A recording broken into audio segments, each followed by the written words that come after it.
Take another balloon for your father. Who else, Dominique? Anybody have anything to say? Okay, I'm becoming from John 16:22 verse. Therefore you too have breathed now, but I will see you again, Mo, and my heart will rejoice, and no one will take your joy away from you.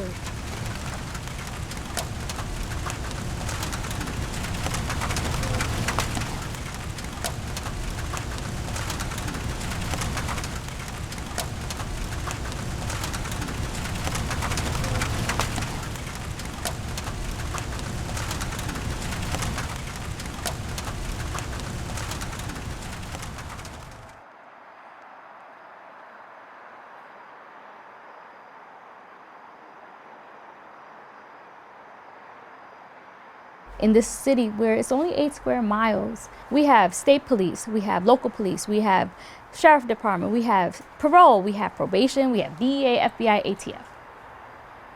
That's an oversaturation of law enforcement.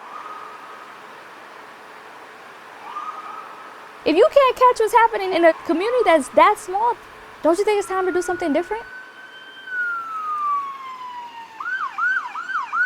When somebody's shot, the hospital calls us. We have a team that's dispatched, and then we basically try to take that young person out of crisis, and that's by making sure we communicate with the family, if they're outside in the waiting room, making sure that they're getting their medical needs met in the hospital, and being their advocate. We're having conversations with people that are in the most traumatic experiences of their lives, fighting between life or death, and trying to talk them out of retaliating.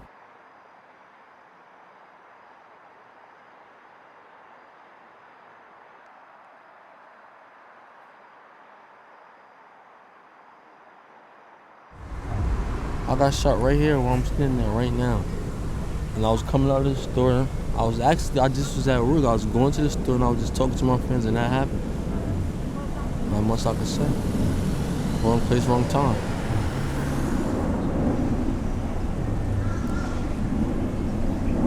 I thought I was in trouble. And then they like, no, we here to help you. As soon as you leave from the hospital, contact us. And we gonna go from there. And it was that. They didn't lie, it was that. And everything that they said, they stood on it. And I appreciate it. And we need to do more like that for our city, and it'll be much better. If they didn't do that, I'd have came back and was on some get back or revenge. But it made me look at it better, like, nah, this is a lesson that I gotta do better. It's a wake-up call, guaranteed.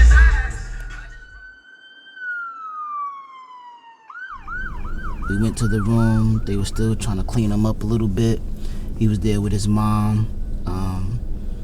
They didn't speak much English, so it was kind of like a language barrier there. The main thing we're trying to accomplish is just touch base with the family, make contact with the family and the victim if possible. Sometimes they're in surgery. Like one of the victims tonight is in surgery, so we didn't get a chance to speak to him. Today was a kind of a struggle, and this is why we need more funding to be able to hire bilingual people too. He was in excruciating pain, so that's why it's difficult to come right when it happens, because we don't know the pain level they're in. So at that time when he was in that kind of pain, me and Quan just said, you know what, we'll come back. So like Monday we'll touch base with the family again. So, whenever we come to this, it's a hit or miss, Sometimes we might know them, but most of the times we usually know the victim. Most of the time we know the victim, so it's easy. So they'll just talk to us. But when we don't know them, then it becomes a little bit more, there's some barriers that we have to, because, they're distrusting, right? They're seeing these people come in, they don't know if we're police, they don't know what we are, right? Mm-hmm. So oftentimes, we have to first win their trust. And right now when they're in pain like that, we can't really get through to them. So we just like, here's the brochure. When you're ready, we'll come back and we'll contact you when you're not in this kind of pain.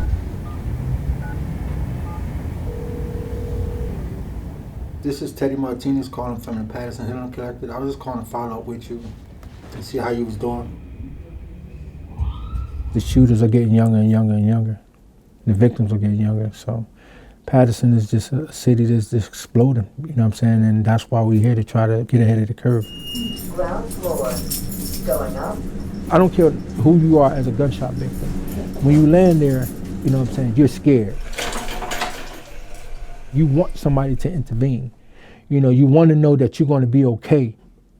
I got shot a total of 13 times. When I go to these situations, it's almost like I relive that moment.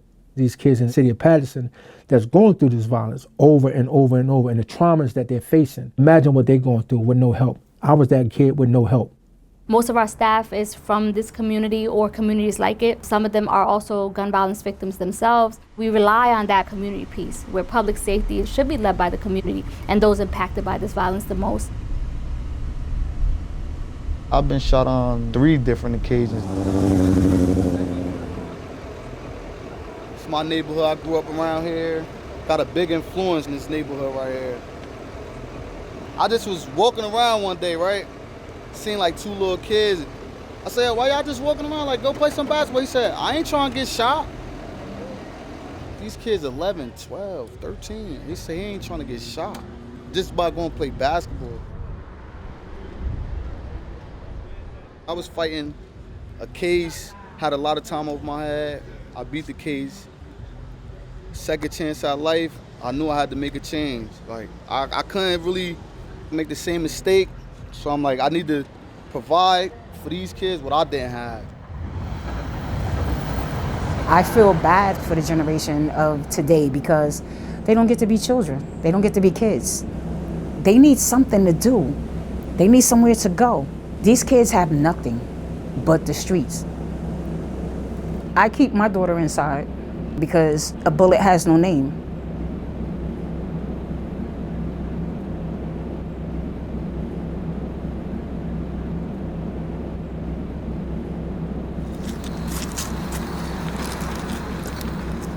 He went to a party and he never came home. It's ironic that his father was murdered on the same block at the same age, maybe 5 houses apart. I try to make it make sense.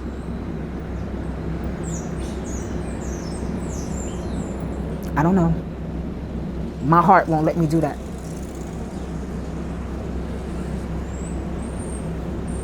At the end of the day, that was my son, my best friend.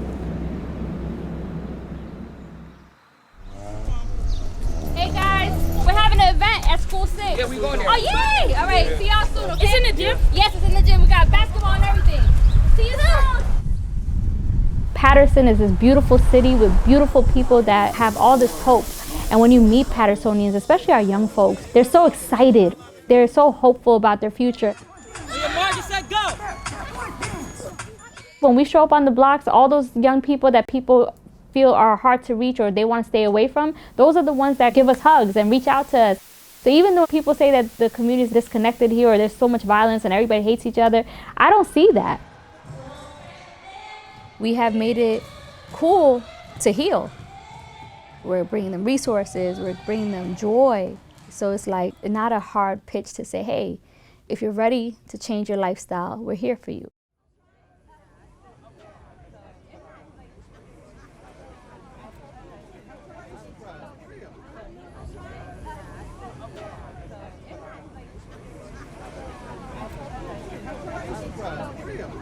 We want case managers like Yesenia to continue to be funded. She makes sure that a victim that comes to our office is able to get relocation, be able to get key victim services such as mental health. She talks them down whenever they're thinking about retaliating or thinking about the trauma they've gone through. This is the work that we do every day. Everybody around here, this is the work that is so important to continue to fund. When I heard that there's a possibility that next year we might not get funding, it was definitely stressful. We can't just pause, right? Because the work we're doing is life-saving and ongoing. The reason why retaliations don't happen is the fact that we're constantly engaging these young people, right? The constant community walks, the events that we do in their neighborhoods. This communication is what keeps them from using other tools than engaging in violence.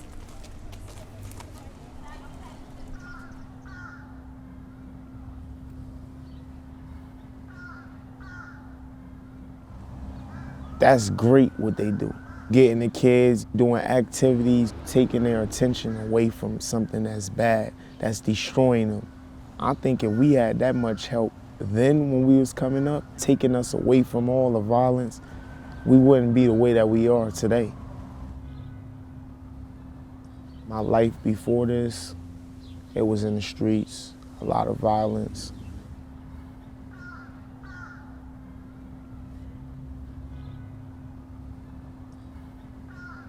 I'm thinking about, this is what I'm gonna do when I get out this hospital, retaliation. So when I got to meet them, expressed how I really feel. And I appreciate them for hearing me, but they changed rearranged my whole thinking. So I wasn't worried about that no more. Every day was better. I went there, I was barely walking. Had the tracheo in my throat, the feeding tube in my stomach, and it came. It was hard. And every day I got better. Every week I got better, and every month. And I was battling with my living arrangements. And they actually helped me out and made sure that I was good, my daughter was good. One of the counselors, he'd been shot before, and when I watched someone older going through it, and they had the same mindset at one point in time, but look where they're at today. So that's someone I could listen to.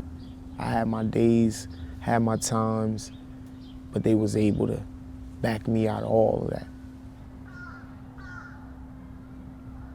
Paterson is not in whole a bad place. It's just them certain areas that's affected by gun violence and things like that.